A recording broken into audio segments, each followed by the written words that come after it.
मैं ओंकार हूं। अतीत से जो प्राणी अनुभव प्राप्त नहीं करते, उनका साथ मैं भी नहीं देता। किंतु जो अतीत की ज्ञान गाथाओं से शिक्षा ग्रहण कर भविष्य का निर्माण करते हैं, मैं सदा उनका सहायक रहता हूं। अर्थात अतीत पर वर्तमान और वर्तमान पर भविष्य का भवन खड़ा करने वाला शिल्पकार हूं। मैं ओंकार हूं।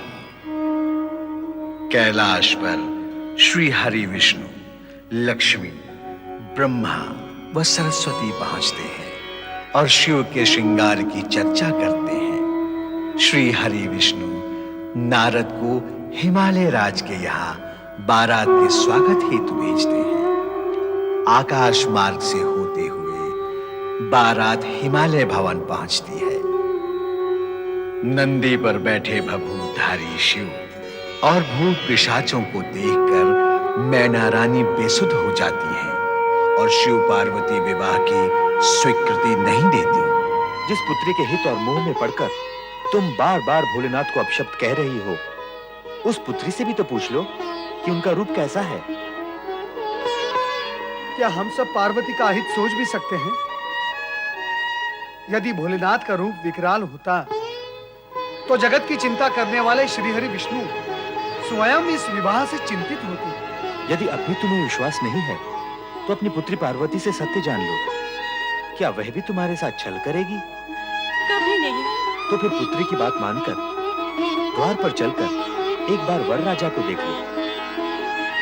हाँ, एक बार जाके देख लो माँ। देखा तो था। वह जो देखा था अहंकारी मन और शंका की दृष्टि से देखा था। अब अपनी पुत्री के पति, अपनी जामाता और वर राजा के मंगल रूप को देखकर तुम्हें सब कुछ सत्य और सुंदर दिखाई देगा। हाँ मैना रानी, यदि मन और दृष्टि में सुंदरता हो तो सब कुछ सुंदर दिखाई देता है। मैना रानी, जामाता की अगवानी के लिए तुम्हें शीघ्र ही द्वार पर पहुंचना चाहिए, क्योंकि जामाता की अगवानी व स्वागत स्वयं वधू की माता ही करती है। अब आप विलंब न करें। विजया, तुम सब जाओ और जाकर जमाता राजा के तिलक और स्वागत की तैयारियां करो।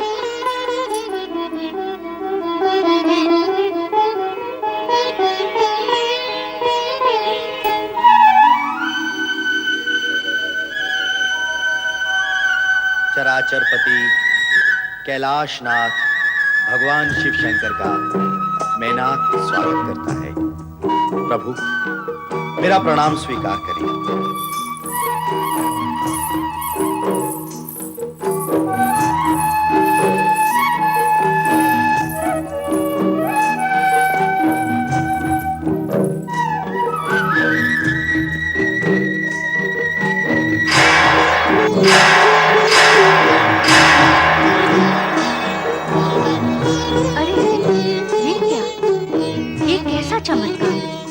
किन्नर और गंधर्वों की सुंदरता भी तुम्हारे इस रूप के समक्ष तुच्छ है। फिर मैंने तुम्हारा वो भयानक रूप कैसे देख लिया? कौन था वो तुम्हारे मन का ऐसा भ्रम जिसने अहंकार के गर्भ से जन्म लिया। तुमने जो देखा वो सत्य नहीं था, और जो असत्य था वही तुम्हारी शंका, भ्रम और अहंकार के कारण तुम्हें दिख रही थी। ऐसा इसलिए हुआ कि रानी होने के अभिमान ने तुम्हें पकड़ रखा और तुम्हारी दृष्टि के घृणा भाव ने मुझे जकड़ रखा। यदि ये जकड़ पकड़ न होती तो मैं तुम्हें पहले भी ऐसा ही दिखाई देता जैसा अब दिखाई दे रहा हूं।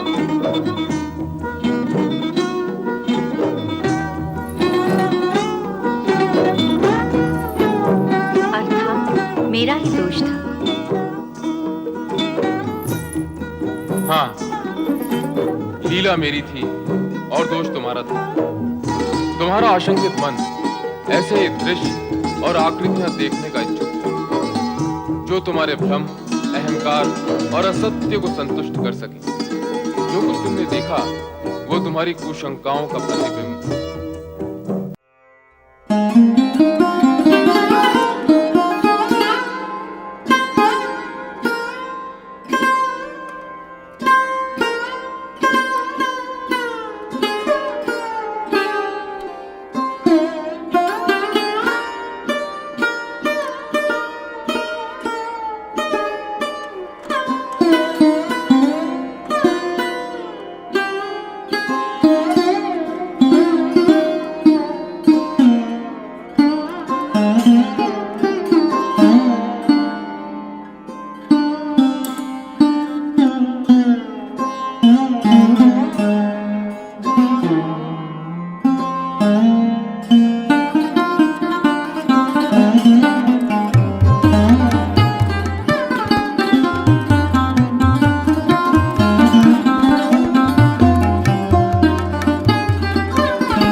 साक्षात् स्फटिकापिता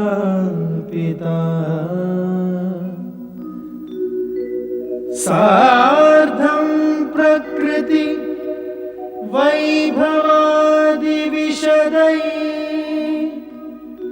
सानन्दयुक्तैः स्वरैः कथ्यन्ते शिव पार्वती सुखकर भूयात् सदा मङ्गलम्।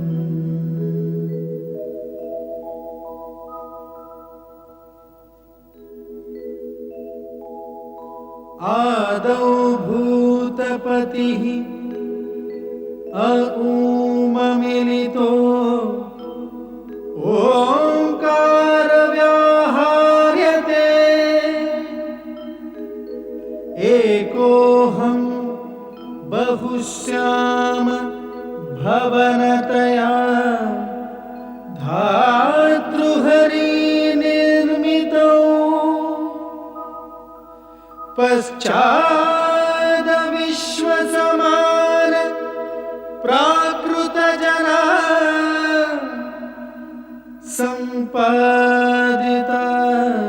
शङ्करैः सोऽयं शैव विवाह्यते च प्रकृतिं भूयात् सदा मङ्गलम्।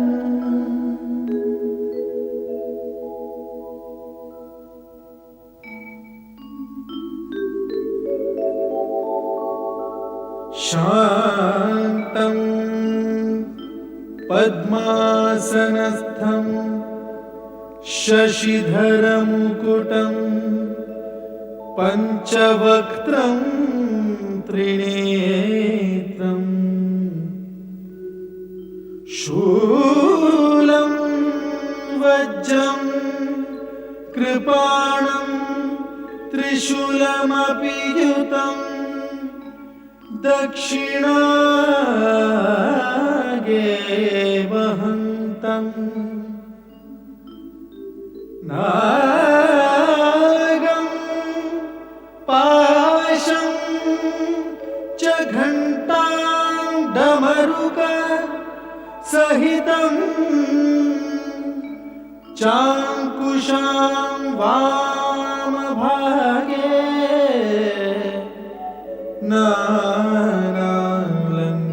नानालङ्कारयुक्तं स्फटिकमणिनिभं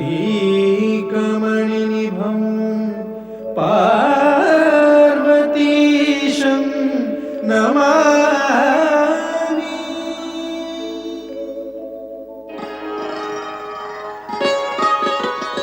हिमालय राज, कन्यादान की विधि पूर्ण करने के लिए कन्या का पिता वर से उसका कुल, गोत्र एवं पिता का नाम, साथ ही वेद एवं शास्त्र का ज्ञान पूछता है। अतः आप वर से इस विषय में पूछें।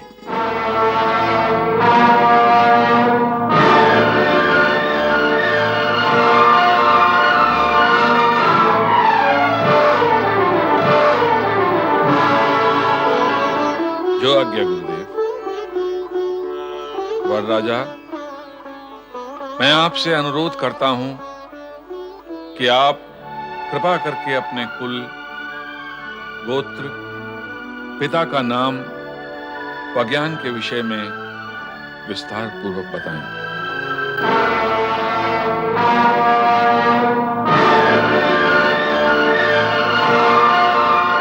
हिमालय राज, ये आप कैसा विचित्र प्रश्न पूछ रहे हैं?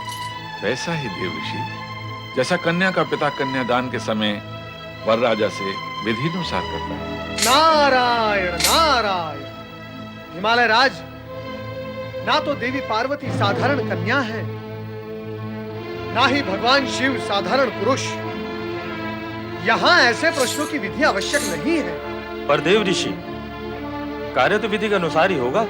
ऋषिवर, संपूर्ण कार्य विधि के अनुसार ही हो रहा है। विधि का पालन सुविधा और स्थिरता उत्पन्न करने के लिए किया जाता है। परंतु यदि विधि असुविधा और अस्थिरता उत्पन्न करती है, तो प्रसंग और अवसर का विचार करते हुए उसे एक ओर किया जा सकता है। देवर्षि, आप विधि से परे क्यों जाना चाहते हैं? मेरा वर्षे, कुल, गोत्र एवं पिता का नाम पूछने में आपको आपत्ति क्या है? नारायण नारायण। ऋषिवर, आप इनके पिता का नाम पूछना चाहते हैं जो संपूर्ण जगत के पिता हैं, जिनके होने से पूर्व किसी का होना संभव नहीं हुआ और जिनके होते हुए सब कुछ शेष रह जाएगा, उनके पिता का नाम पूछना चाहते हैं आप? तो सुनो, उनके पिता का नाम परमपिता ब्रह्मा जी भी नहीं बता सकते। मुझे क्षमा करें परमपिता, परंतु क्या आप शिव जी के पिता के विषय में कुछ बता सकते हैं?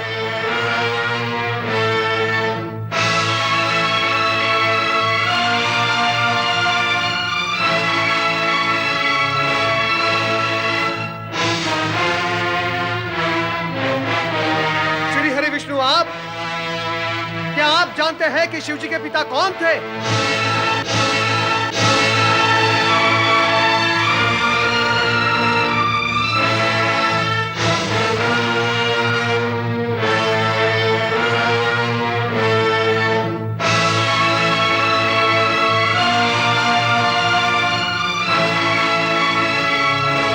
ऋषि गर्ग, गणना का आरंभ तो एक से होता है, एक के पश्चात दो और दो के पश्चात तीन, परंतु आप मुझे यह बताएं कि गणना में एक से पूर्व क्या है?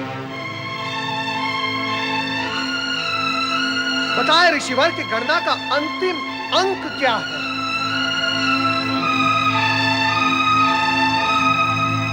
परम सत्ता यदि अपने सगुण रूप में प्रकट हुई है, उसका अर्थ यह नहीं कि वो अपनी निर्गुणता खो बैठी है।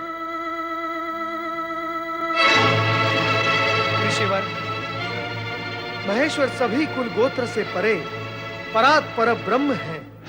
ये गोत्रहीन होकर भी सर्वश्रेष्ठ गोत्रवान है, ये कुलहीन होकर भी परम कुलीन है तथा सर्वथा निर्गुण होकर भी सगुणवान है।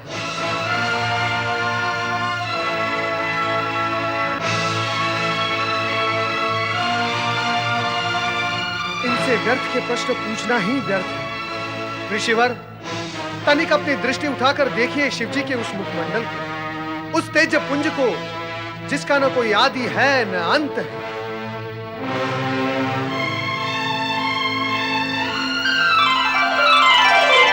वो सार्वभौम है, सर्वश्रेष्ठ, परम सत्य, परम ब्रह्म, परम पिता परमेश्वर का भी भला कोई पिता हो सकता है? क्षमा करें, क्षमा करें शिव शंकर, मुझसे भूल हो गई।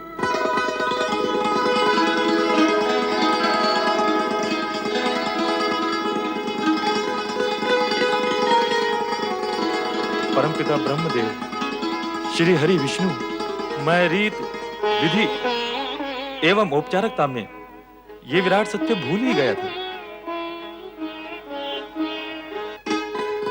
ऋषिवर, मेरा विचार है आगे की विधि अब आप पूर्ण करें, अधिक विलंब उचित नहीं। अवश्य अवश्य, आरंभ करें। ओम पराय परमात्मने स्वाहा, ओम पराय परमात्मने स्वाहा, ओम पराय परमात्मने स्वाहा, ओम पराय परमात्मने स्वाहा, ओम पराय परमात्मने स्वाहा, ओम पराय परमात्मने स्वाहा, ओम पराय परमात्मने स्वाहा, ओम पराय परमात्मने स्वाहा, ओम पराय परमात्मने स्वाहा, ओम पराय परमात्मने स्वाहा, ओम पराय परमात्मने स्वाहा, ओम। कन्यादान की विधि आरंभ करें। जो आज्ञा दूंगा।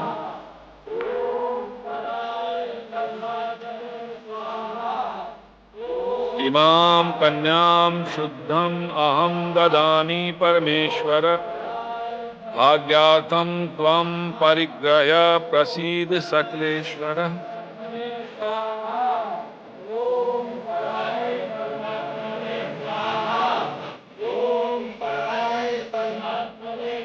शिव पार्वती की, शिव पार्वती की, शिव पार्वती की, शिव पार्वती की, शिव पार्वती की, शिव पार्वती की, शिव पार्वती की, शिव पार्वती की, शिव पार्वती की, शिव पार्वती की, शिव पार्वती की, शिव पार्वती की, शिव पार्वती की।